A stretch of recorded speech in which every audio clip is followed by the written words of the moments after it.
दुनिया की सबसे ये बड़ी शिप जाकर बर्फ के पहाड़ से टकरा जाती है और वो बर्फ का पहाड़ तो उससे 10 गुना ज्यादा बड़ा था। इतनी ज्यादा वहाँ पर तबाही होने लगी कि कोई नहीं बच पाता। कहानी की शुरुआत में हमें एक बहुत ही बड़ी कार्गो शिप दिखाई जाती है जिसमें कई सारे सामान अलग अलग कंट्रीज से एक्सपोर्ट इंपोर्ट किए जाते थे। पता चला कि फिलहाल ये शिप बर्फ के उस इलाके से गुजर रही है जहां टेम्परेचर काफी नीचे गिर जाता था, लेकिन वो शिप इतनी ज्यादा बड़ी होती है कि सभी को कॉन्फिडेंस था कि वो उसे पार कर लेगी। शिप के अंदर बहुत सारे क्रू मेंबर्स थे और उनके 2 कैप्टन होते हैं। एक का नाम था पैट्रिक और दूसरे का नाम था एनाटोली। फिलहाल के लिए इस मिशन का पैट्रिक इंचार्ज होता है, यानी वही बताएगा कि उन्हें डिसीजन क्या लेने हैं। सारे वर्कर्स पैट्रिक द्वारा बताए गए काम करने लग जाते हैं, लेकिन कुछ ही देर में ऐसा अनएक्सपेक्टेड होने वाला था जिसकी पैट्रिक ने भी कल्पना नहीं की थी। वो अपने बताए गए पाथ को फॉलो करते रहते हैं, लेकिन थोड़ी दूरी पर उन्हें अपने शिप के सामने एक बड़ा बर्फ का पहाड़ दिखाई देता है। इस पहाड़ का साइज उनकी शिप से 10 गुना बड़ा था। पहले तो शिप को कंट्रोल करने वाले इसे नजरअंदाज करते हैं, लेकिन जब उन्होंने पैट्रिक को इस बारे में बताया तो पैट्रिक समझ जाता है कि ये आगे चलकर खतरा बन सकता है। इसलिए पैट्रिक ने पूरी कोशिश की कि वो अपनी शिप को साइड से लेकर चले जाए। सारी डायरेक्शन उसने अच्छी तरीके से बताई और अब वो उस बड़े से आइसबर्ग के पास पहुंच चुके थे। ये इतना ज्यादा खौफनाक दिखाई दे रहा होता है कि अगर वो एक बार आइसबर्ग से टकराए तो उनकी पूरी शिप ही डिस्ट्रॉय हो जाएगी। जैसे तैसे पैट्रिक ने शिप मोड़ तो ली, लेकिन उसका एंड वाला हिस्सा बर्फ से जाकर टकराने लगता है। अब शिप के अंदर इससे इतनी ज्यादा हलचल होती है कि कई सारे सामान यहाँ वहाँ गिरने लगे थे। कोई भी नहीं समझ पा रहा था कि आखिर इस सिचुएशन में क्या करे। कुछ वर्कर्स तो बाहर आकर भी देखने लगे कि आखिर क्या हो रहा है। अब जब यहाँ झटके लगना स्टार्ट हुआ तो अचानक एक आदमी पानी के अंदर गिर जाता है। उसके साथ उसका कुत्ता भी था जो इतने कम टेम्परेचर वाले पानी में गिर चुके थे और उस समय बहुत ही ज्यादा मदद मांग रहे होते हैं। सभी वर्कर्स वहाँ पहुँच तो चुके थे, लेकिन कार्ल नाम का एक आदमी तुरंत ही पानी में कूद पड़ता है अपने साथी को बचाने के लिए। अभी भी वो शिप बर्फ के पहाड़ के एकदम कोने पर थी और उसके कई सारे पार्ट्स उसे टकरा भी रहे होते हैं। वहाँ ऊपर मौजूद बाकी वर्कर्स ने तो लैडर भी फेंक दिए ताकि वो ऊपर चढ़कर आ जाए, लेकिन बेचारा कार्ल नाम का वो आदमी जब अपने साथी को बचाने गया तो पता चलता है कि वो बर्फ के पानी के अंदर चला गया है, यानी अब उसे वापस बचाया नहीं जा सकता। कार्ल काफी ज्यादा डिसअपॉइंटेड होकर ऊपर चला आता है। कार्ल पता नहीं क्यों अपनी बातें एक्सप्रेस नहीं कर पा रहा था और जब डॉक्टर ने अच्छी तरीके से चेक किया तो पता चला कि कम पानी के टेम्परेचर होने के कारण वो अब कुछ बोल नहीं सकता और ये कंडीशन शायद हमेशा के लिए ऐसी ही रहने वाली थी। चीजें और भी ज्यादा बिगड़ती हुई दिखाई देती हैं क्योंकि वो बड़ा सा बर्फ का पहाड़ अभी भी वहीं पर मौजूद था। शिप निकलने का ट्राई करती है, लेकिन वो उसमें टकराते ही जाती और अंदर जितने भी काम की चीजें थी सबका भारी नुकसान हो रहा था। पैट्रिक ने तो काफी सारी चीजें ट्राई कर ली, लेकिन कुछ फायदा नहीं होता। एनाटोली जो कि असिस्टेंट कैप्टन होता है, उसने पैट्रिक को समझाया था कि तुम एक आदमी के चक्कर में अपनी पूरी शिप को डिस्ट्रॉय मत होने दो, लेकिन पैट्रिक ने ये बात नहीं मानी और अब उसका अंजाम वो झेल रहा है। शिप का काफी ज्यादा नुकसान हो चुका था, भले वो आइसबर्ग से दूर जा रहे थे। पैट्रिक को पता था कि इसका अंजाम क्या होने वाला है। उसे तो एट द एंड अपनी जॉब छोड़नी होगी इस डिसीजन के कारण। पैट्रिक जब एकदम फ्रस्ट्रेशन में अपने कमरे में जाकर बैठा हुआ होता है तो एनाटोली उसके कमरे के बाहर आता है। उसने एक किताब पर सारे नुकसान लिखे हुए थे और वो उसे पढ़कर सुना रहा था। ये इसलिए क्योंकि एनाटोली चाहता था कि पैट्रिक को भी रियलिटी पता चले कि कितना नुकसान हुआ है। एक्चुअल बात ये थी कि एनाटोली पैट्रिक को बिल्कुल पसंद नहीं करता था, लेकिन बाकी वर्कर्स के लिए पैट्रिक एक बेस्ट कैप्टन होता है और इसी वजह से शायद एनाटोली बार बार पैट्रिक को टारगेट करता और ये भी कहता है कि वो सीनियर मैनेजमेंट को इस पूरी चीजों के बारे में बता देगा। जब ये बात सारे वर्कर्स को पता चली तो वो एनाटोली को मना कर रहे थे ये करने के लिए। एनाटोली भी इस बारे में बहुत सोचता है, लेकिन वो कोई डिसीजन नहीं ले पा रहा था। शिप पर मौजूद सारे वर्कर्स बैठकर डिस्कशन कर ही रहे थे, लेकिन उन्हें बिल्कुल नहीं अंदाजा कि एक बड़ा सा आइसबर्ग उनके पीछे आ रहा है और इसके बारे में तो पैट्रिक को भी खबर नहीं है। अब एनाटोली बाकी मेंबर्स के साथ होता है, लेकिन तभी पैट्रिक उनके सामने आया। पैट्रिक ने तो एक पेपर पे लिखी हुई कुछ चीजें एनाटोली को पढ़ने के लिए दी और ये बताया कि उसे जॉब से निकाल दिया गया है, यानी अब वो इस शिप का कैप्टन नहीं है।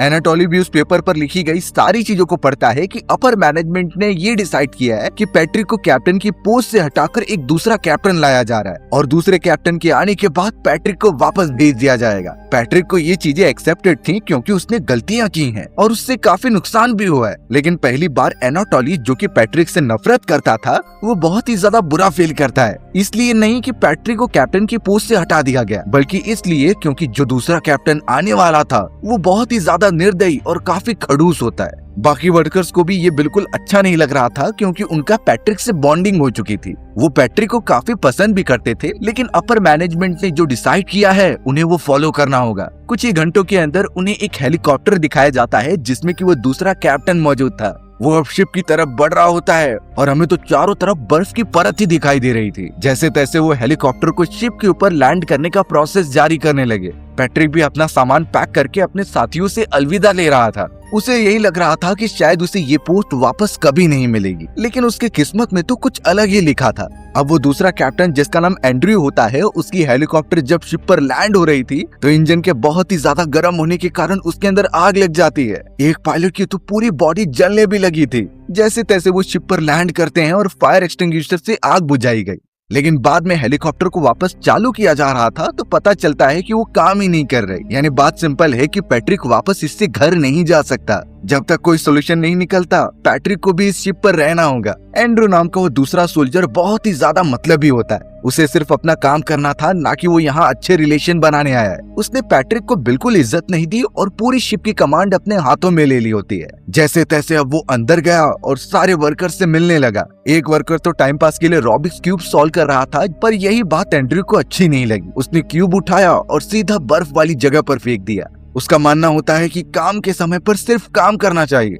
हर एक वर्कर जो पैट्रिक से कितना कंफर्टेबल हुआ करता था, उतना ही वो एंड्रू से नफरत करने लगा होता है। एंड्रू तो सभी पर चिल्लाकर ही बात करता है। अब उस जगह पर उनकी शिप जब आगे बढ़ रही थी तब पता चला कि टेम्परेचर इतना कम हो गया है कि वहाँ की नदी बर्फ में कन्वर्ट हो गई है और उनकी शिप एक तरीके से उस बर्फ के अंदर अटक गई थी। ना तो वो आगे बढ़ रही थी और ना ही वापस पीछे जा रही थी। तो अब उन्हें इसका कुछ सोल्यूशन निकालना होगा ताकि वो यहाँ से निकलकर दूसरी तरफ जा सकें। उस जगह पर हर एक वर्कर्स की मीटिंग बुलाई जाती है जिसके अंदर एनाटोली और पैट्रिक भी शामिल थे। सभी अपना राय देते हैं कि आखिर क्या सॉल्यूशन मिल सकता है उससे। एक आदमी ने तो डायरेक्ट कह दिया कि हमें अपने नए कैप्टन एंड्रयू को ही पानी में फेंक देना चाहिए। वो हमेशा गर्माहट में ही रहता है तो पूरी बर्फ ही पिघल जाएगी। अब सभी लोग इस पर हंसी रहे थे, तब पता चला कि एंड्रयू वहाँ पहुँच गया। एंड्रयू ने ये बातें सुन ली, लेकिन वो उसका गुस्सा पैट्रिक पर उतारता है। उसने पैट्रिक को इंस्ट्रक्शन दिए कि तुम फिलहाल अभी टीम में मौजूद नहीं हो, तो तुम इसकी कोई भी कन्वर्सेशन में शामिल नहीं होगे। पैट्रिक को वहाँ काफी ज्यादा इंसल्ट किया जाता है और अब वो उस जगह से दूर चला गया था। एंड्रयू ने तो बाकी वर्कर से डायरेक्ट कहा कि यहाँ पर तुम्हारा ओपिनियन मैटर नहीं करता, वो जो बोलेगा वही यहाँ का रूल होगा और सबको फॉलो करना होगा। ऐसा लग रहा था कि एंड्रयू कोई कैप्टन नहीं बल्कि हिटलर है जो अपने ही को वर्कर्स पर जुल्म कर रहा है। एंड्रयू ने तो अब सबसे पहले रेडियो सिग्नल की मदद से चारों तरफ ब्रॉडकास्ट कर दिए थे। वो दरअसल अपनी कोऑर्डिनेट्स बताता है और रेस्क्यू टीम की मांग करता है। एंड्रयू को पता था कि इस जगह पर वो कई दिनों तक फंसे रह सकते हैं, इसीलिए उसने रिसोर्सेज भी यूज करना काफी कम कर दिए और जो वर्कर्स को खाना मिलता था वो आधा कर दिया जाता है। ये इसलिए ताकि उनके पास और भी दिनों तक रिसोर्सेज बचे रहें। बाकी सारे वर्कर्स का तो बुरा हाल होने लगा था बिना खाना पानी के। वहीं दूसरी तरफ हमें पैट्रिक दिखाया गया जो उसी आइसबर्ग के बारे में सोच रहा होता है जो उनके शिप से टकराया था और धीरे धीरे मूव हो रहा था। पैट्रिक को चिंता सताने लगी कि कहीं वो आइसबर्ग वापस से न टकरा जाए, इसलिए वो थोड़ा नीचे जाकर देखने का डिसाइड करता है। रास्ते में उसे हेलीकॉप्टर का पायलट मिल गया जिसे कि पैट्रिक कुछ ना कहने के लिए बोलता है और अब शिप से उतरकर बर्फ में आगे बढ़ने लगता है। पैट्रिक के इस डिसीजन के बारे में अभी तक किसी को नहीं पता था। वो इतने ज्यादा कम टेम्परेचर में आगे बढ़ता ही चला जाता है। पैट्रिक के भी हाथ और पैर सुन्न होने लगे थे, लेकिन वो अपने क्रियो की जान बचाना चाहता था और उन्हें यहाँ से निकालना चाहता था। ये काम ऑब्वियसली किसी कैप्टन का होता है, लेकिन एंड्रयू की जगह पैट्रिक की रिस्पॉन्सिबिलिटी निभाता है। अब कई देर तक देखने के बाद उसे वो बड़ा आइसबर्ग दिखाई नहीं देता, इसलिए वो थोड़ा और आगे बढ़ता है। पता चला कि उसे वहाँ वही रूबिक्स क्यूब मिल गया है जो कि कैप्टन ने फेंक दिया था। वो तो अब उसे उठाकर वापस शिप की तरफ बढ़ने लगा। रास्ते में एक छोटी सी प्रॉब्लम हो जाती है कि पैट्रिक एक गड्ढे में गिर गया। वो पूरा बर्फ से घिरा हुआ था और पैट्रिक की तो सांस भी फूलने लग जाती है। पैट्रिक ने नोटिस किया कि उस जगह पर गड्ढे बने हुए हैं, यानी यहाँ पर किसी बर्फीले जानवर का घर है। जैसे उसे थोड़ी आवाज आती है तो उसने अपनी फ्लेयर गन निकाल दी। पता चला कि उस जगह पर सी लायन जैसा एक जानवर है जो सबसे पहले पैट्रिक पर हमला करने वाला था, लेकिन पैट्रिक ने फ्लेयर गन जैसे ही ऊपर चलाई तो उसमें से स्पार्क निकलता है। उसी स्पार्क को देखकर वो जानवर डर गया और अंदर भाग गया। पैट्रिक को मदद की जरूरत थी क्योंकि वो ज्यादा देर तक यहाँ जिंदा नहीं रह सकता। अच्छी बात हुई कि शिप पर मौजूद वही पायलट को फ्लेयर दिख जाती है। उसने तुरंत ही बाकी टीम मेंबर्स को ये बताया और वो नीचे जाकर पैट्रिक को ढूंढने लगे। थोड़ी देर की मेहनत के बाद पैट्रिक को बर्फ में से बाहर निकाला जाता है। उसकी हालत खराब थी, इसीलिए जल्द से जल्द शिप पर लाकर उसका इलाज किया जाने लगा। थोड़ी भी देरी होती तो पैट्रिक अब तक जम चुका होता। अब एंड्रयू को जब इन चीजों के बारे में पता चला तो वो पैट्रिक को आकर डांटने लगा होता है। उसके हिसाब से पैट्रिक को ये कदम उससे पूछे बिना नहीं उठाना चाहिए था। पैट्रिक इस जगह का कैप्टन नहीं बल्कि एंड्रयू है। लेकिन अब पैट्रिक एक बात बताता है एंड्रयू को कि वो बड़ा सा आइसबर्ग जिससे वो टकराए थे वो एक्चुअल में उनके पीछे आ रहा है और अगर इस पर स्ट्रिक्ट एक्शन नहीं लिए गए तो शायद वो वापस से टकरा जाएगा। इस बार तो लगता है कि उनकी शिप पूरी डिस्ट्रॉय होकर रहेगी। एंड्रयू इस पर भरोसा नहीं कर रहा था। तब जाकर पैट्रिक ने वो रूबिक्स क्यूब दिखाया। उसने एंड्रयू से कहा कि तुमने ये क्यूब कई किलोमीटर पहले फेंका था, लेकिन अब ये उसी आइसबर्ग के साथ हमारी शिप के पास आ चुका है। अब पैट्रिक के इस अजम्पशन पर एंड्रयू बिल्कुल बिलीव ही नहीं कर रहा था। उसने कहा कि तुम जानबूझकर ये पैनिकिंग मोड क्रिएट कर रहे हो ताकि मैं कुछ गलत कदम उठा लूं तुम्हारी तरह। इसलिए एंड्रयू उसकी सारी बातों को इग्नोर करके चला जाता है। पर असली खतरा तो धीरे धीरे उनके पीछे आ रहा था, जिसका बुरा अंजाम किसी ने आज तक सोचा ही नहीं होगा। अब शिप के अंदर सारे वर्कर्स अपना ध्यान भटकाने के लिए गाने बजा रहे थे। वो सभी काफी एंजॉय करते हैं और अपना स्ट्रेस रिलीव करते हैं। लेकिन एंड्रयू जब उस जगह पर आया तो उसे बिल्कुल अच्छा नहीं लगा कि ये इस तरीके से टाइम पास कर रहे हैं। उसने तुरंत ही एक वर्कर की गिटार उठाई और सभी को बाहर लेकर जाकर उसे तोड़ने लगा। एंड्रयू गुस्से में यही कहता है कि तुम सब आइडल बैठने से अच्छा बर्फ हटाओ सामने की। सभी वर्कर्स इतनी डांट सुनने के बाद काम पर लग गए थे।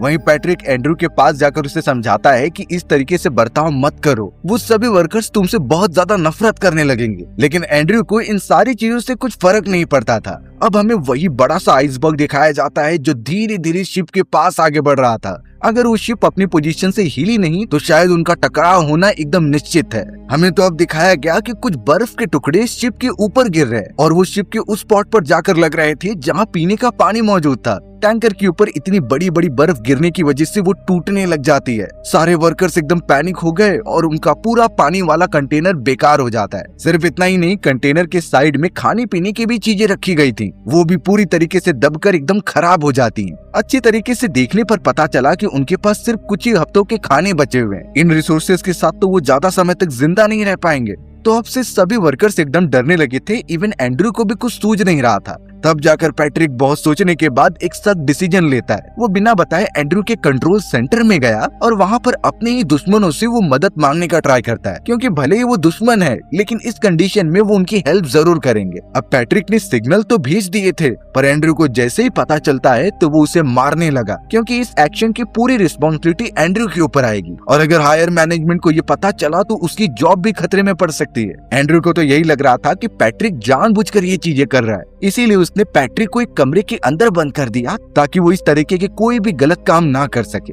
लेकिन थोड़ी ही देर के अंदर पैट्रिक ने जो सिग्नल भेजा था उसी की मदद से एक शिप उनके पास आने लगी। हमें पता चला कि इस शिप के ऊपर पैट्रिक की वाइफ मौजूद है, जो कि एक जर्नलिस्ट थी और उसे वो सिग्नल मिले होते हैं, इसलिए वो एक रेस्क्यू शिप लेकर अपने हस्बैंड को बचाने चल पड़ी। उसी शिप के अंदर पैट्रिक की वाइफ के साथ एक और आदमी मौजूद था जो उसका दुश्मन होता है। वो नहीं चाहता था कि पैट्रिक अपने करियर में आगे बढ़े और तो और बात इतनी बिगड़ गई कि वो पैट्रिक की वाइफ से भी बदतमीजी करता है। पैट्रिक की वाइफ जैसे तैसे ट्रेवल करते हुए उनकी शिप के पास बढ़ रही थी। यहाँ पैट्रिक के बाकी वर्कर्स उस खराब हुए हेलीकॉप्टर पर काम कर रहे थे। पता चला कि लकीली वो हेलीकॉप्टर का इंजन चालू हो चुका है और अब सारे वर्कर्स इतने ज्यादा खुश हैं कि वो बाहर निकल जाएंगे। मानो उनके अंदर एक कॉन्फिडेंस आ चुका था जो अब एकदम खत्म होने का नाम ही नहीं लेता। एनाटोली भी काफी हैप्पी होता है और वो अपने कैप्टन एंड्रयू को भी जाकर ये बात बताता है, लेकिन एंड्रयू को जैसे लग रहा था कि इससे खुशी नहीं मिली। वो एकदम शांत रहता है और कुछ अलग ही बातें सोचता है। बेचारे पैट्रिक को तो अभी भी उस कमरे के अंदर बंद करके रखा गया था। बाकी सारे वर्कर्स यही सोच रहे थे कि एक एक करके वो हेलीकॉप्टर की मदद से निकल जाएंगे। फिलहाल तो वो सब अपने काम करने के बाद एक वीडियो गेम खेल रहे होते हैं। थोड़ी देर में जब एनाटोली वहाँ पर आया तो उसने वीडियो गेम बंद कर दी और कहा कि तुम सब इलेक्ट्रिसिटी कम यूज करो।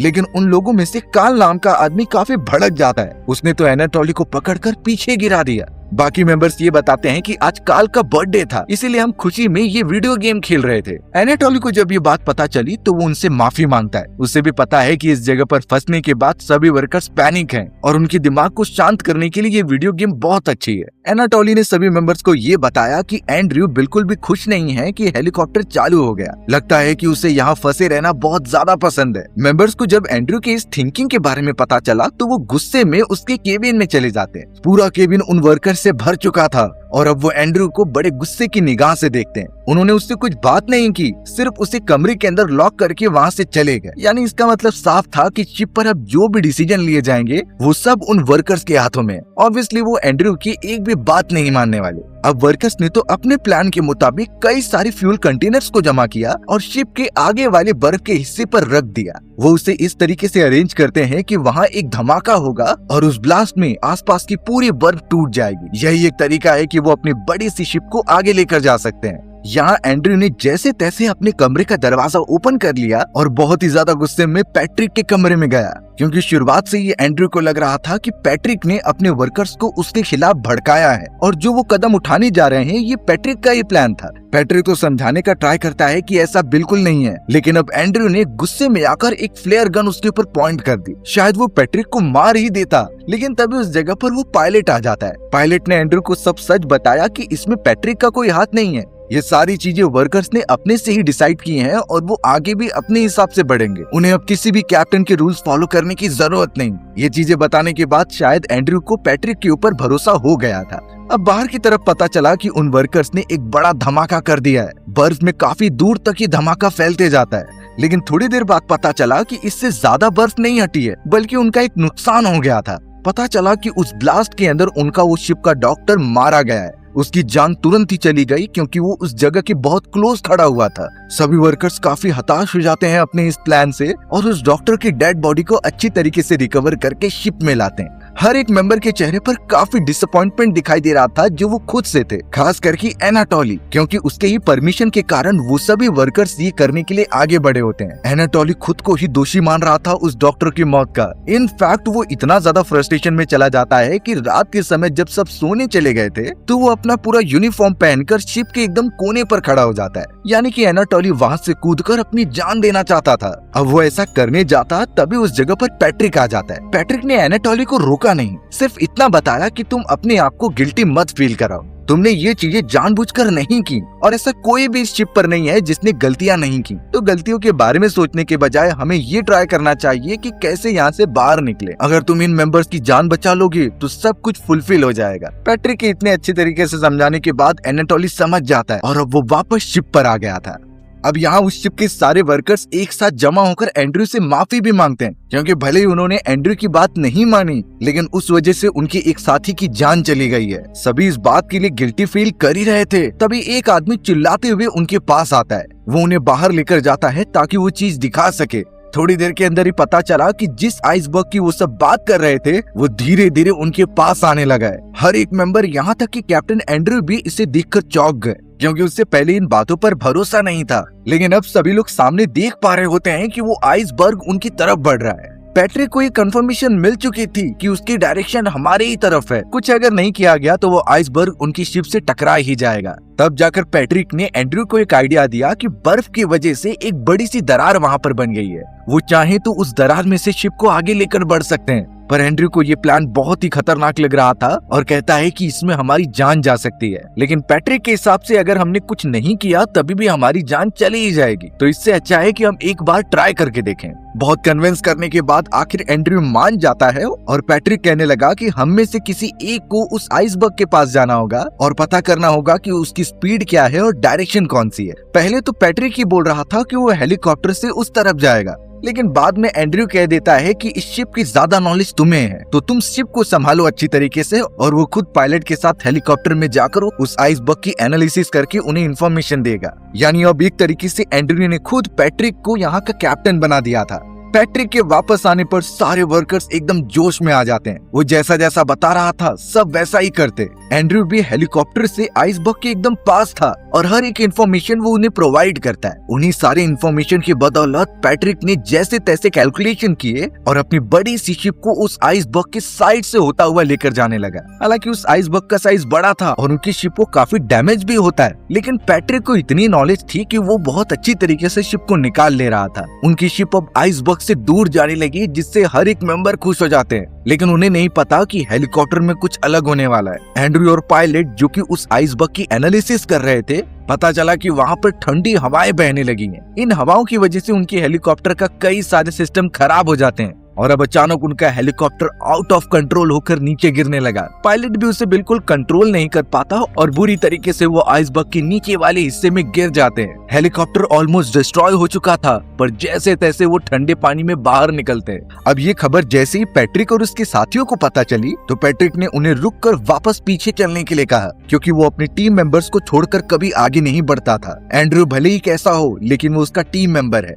वहीं एंड्रयू और पायलट को लग रहा था कि शिप तो आगे निकल चुकी है, वो सब हम दोनों को बचाने के लिए वापस थोड़ी आएंगे। वहाँ पर वो दोनों फंसे रह गए और लग रहा था कि मर ही जाएंगे, लेकिन पैट्रिक और उसके साथी हार नहीं मानते और अपनी बड़ी सी शिप लेकर उनके पास बढ़ते चले जाते हैं। जैसे तैसे उन्होंने एंड्रयू और पायलट को बचा लिया। उन्हें अच्छी तरीके से ट्रीटमेंट दी जाती है और इससे वो बहुत ज्यादा खुश थे। उनकी शिप भी अब आइसबर्ग से काफी दूर निकल चुकी थी, यानी अब वो सब सही सलामत अपने घर पर जा सकते हैं। हर एक वर्कर उस जगह पर खुशियां मना रहा था, जैसे कि उन्हें एक जीवन दान मिल गया है। अब यहाँ पैट्रिक और एंड्रयू के बीच में जो मन मुटाव हुआ करता था वो भी खत्म हो गया, यानी वो एक बहुत ही अच्छे टीममेट्स बन चुके होते हैं। और एंड्रयू ने तो ये वादा भी किया कि वो पैट्रिक की पोस्ट वापस दिला कर रहेगा, यानी सभी लोगों का वो पुराना कैप्टन अब वापस आने वाला है। कई देर तक ट्रेवल करते हुए वो एक दूसरी शिप के पास पहुंचते हैं, जो किसी और की नहीं बल्कि पैट्रिक की वाइफ की थी। वहां पहुंचकर उन्हें रेस्क्यू कर लिया गया और रिसोर्सेज प्रोवाइड किए गए। पैट्रिक तो अपनी वाइफ से मिलकर बहुत खुश होता है, लेकिन शायद वो वापस इस जगह पर नहीं आएगा। हमारी भी कहानी इस तरीके से यहीं खत्म हो गई। सो व्यूअर्स, अगर आपको मेरा नरेशन 1% भी अच्छा लगा होगा ना, तो वीडियो को लाइक एंड चैनल को सब्सक्राइब जरूर कर दें। मिलते हैं इसी तरीके के मजेदार वीडियोस में, तब तक के लिए बाय बाय।